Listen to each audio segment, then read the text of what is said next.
Asteris Jokowi. Dengarlah suara MUSTAZAFIN. Asteris. Smith Al-Hadar.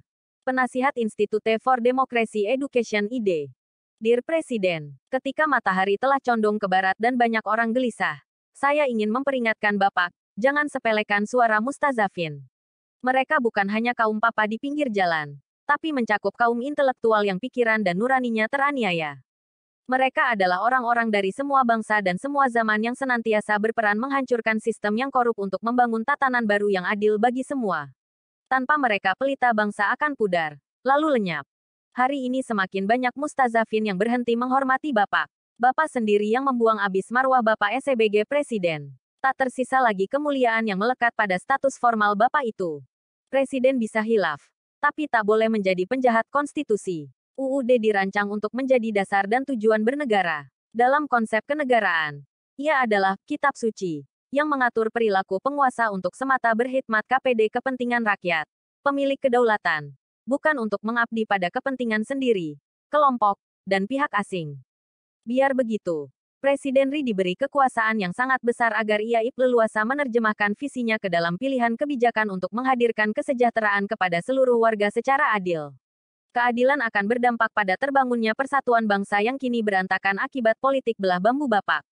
Nyatanya, Bapak menggunakan kekuasaan yang diamanatkan rakyat kepada Bapak untuk mewujudkan tujuan bernegara untuk kepentingan keluarga Bapak dan orang-orang yang sudah sangat kaya.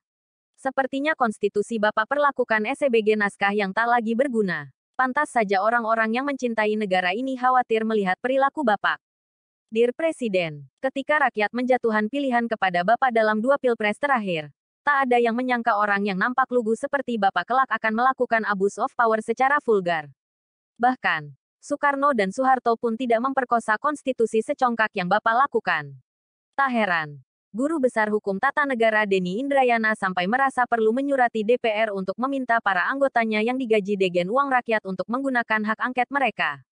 Memang Denny bukan orang pertama yang mempertanyakan kesewenang-wenangan Bapak menerabas konstitusi. Tapi dia adalah pakar hukum tata negara pertama yang meminta parlemen menyelidiki pelanggaran-pelanggaran konstitusional yang Bapak lakukan. Dia berharap proses politik yang berlangsung di DPR terkait penggunaan hak angket berujung pada pemakzulan Bapak. Sikap Denny adalah suara mustazafin. Karena itu, ia disambut dan digemakan banyak kalangan di sini. Apakah Bapak tak takut? Asal tahu saja bahwa semua penguasa zalim takut PD mustazafin. Bukankah semua revolusi besar dunia digerakkan oleh mereka?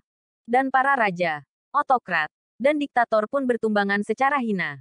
Mungkin Bapak tak tahu sejarah dunia karena SBG pengakuan Bapak sendiri. Bapak tak suka membaca buku.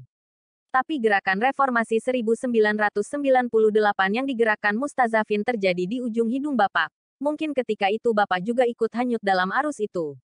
Tak bisakah Bapak pelajari sebab-sebab keruntuhan rezim Orde Baru?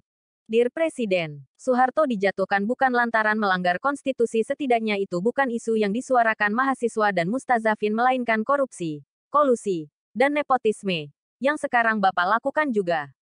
Soekarno dilengsarkan juga bukan lantaran melanggar UUD 45. Melainkan insiden politik yang dihasilkan oleh kesalahan membangun kekuatan politik nasional dengan tujuan memperkuat kekuasaannya. Ini juga yang Bapak lakukan sekarang.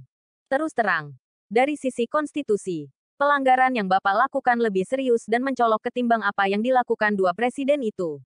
Sebenarnya yang diungkap Denny terkait abuse of power bukan isu baru.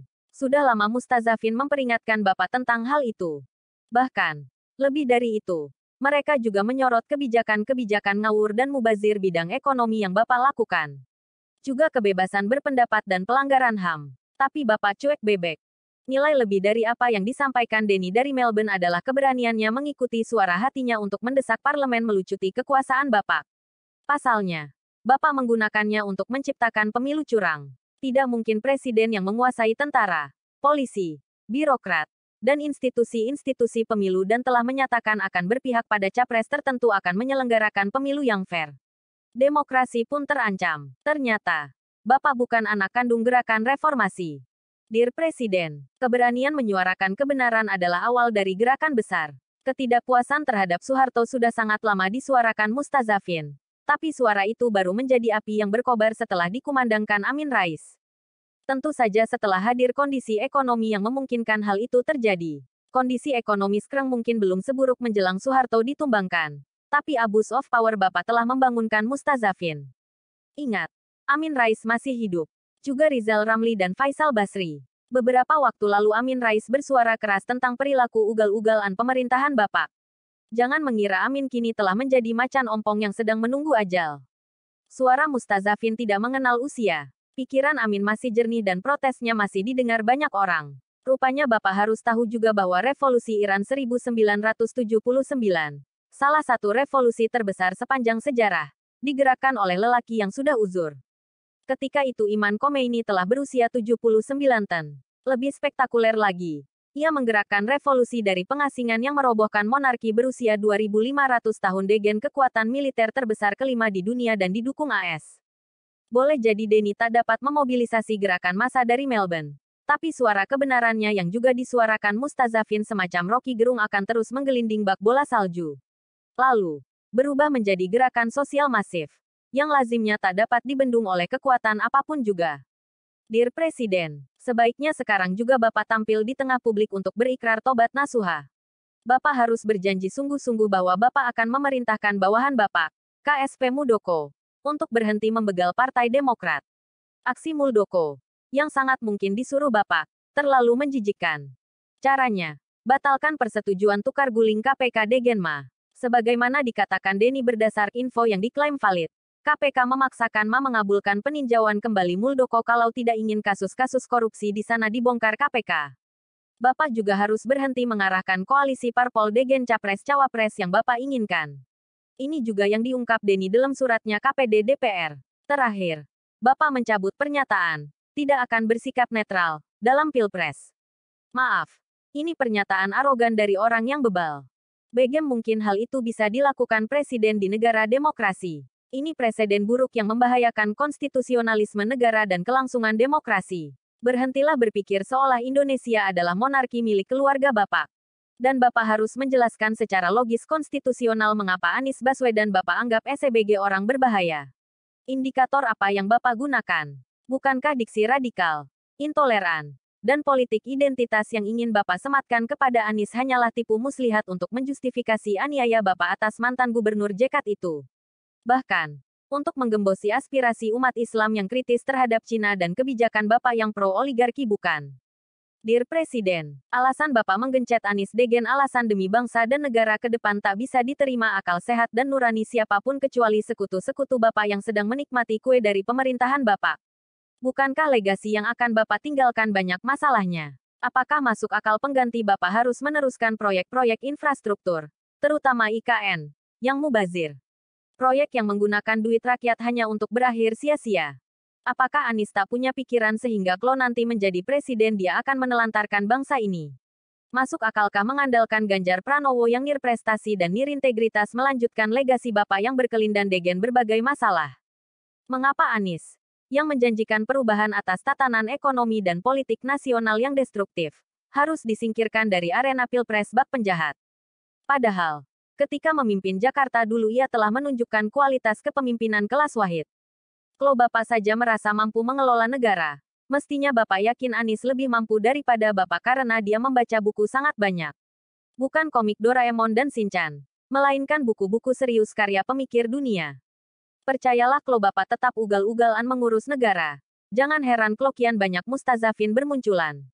Juga, meskipun realitas politik saat ini nampak tak memungkinkan, DPR memproses permintaan Denny. Bukan mustahil lobi-lobi politik di DPR untuk memakzulkan Bapak akan membuahkan hasil. Terutama bila azan Denny direspons mahasiswa. Bukankah dulu anggota DPR yang sengaja dipilih untuk mendukung rezim Orba pada akhirnya berbalik arah memusuhi Soeharto?